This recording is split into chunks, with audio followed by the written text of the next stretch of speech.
lot on my page about how I believe that schizophrenia, bipolar, psychosis are an expansion of consciousness rather than simply a brain malfunction.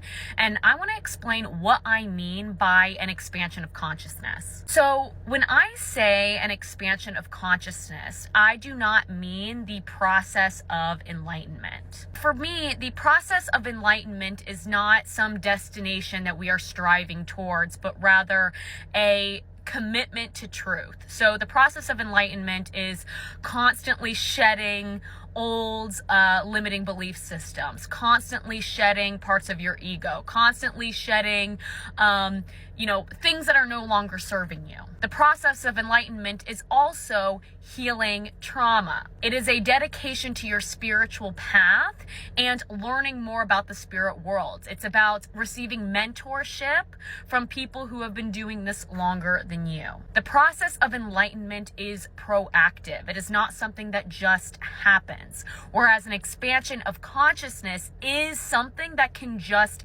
happen.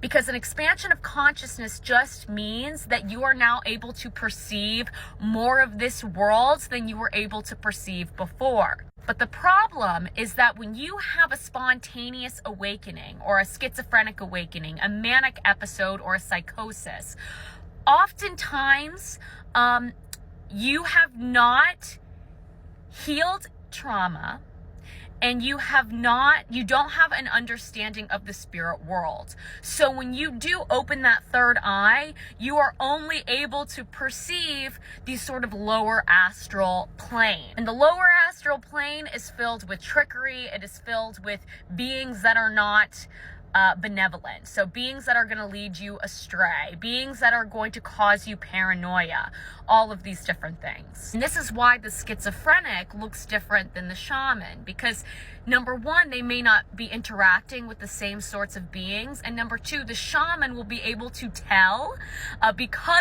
through enlightenment process which beings are interacting with them, and they'll be able to tell whether they are benevolent or malevolent, etc. Essentially, the shaman has been able to develop discernment, whereas the schizophrenic has not. Let me know if this makes sense.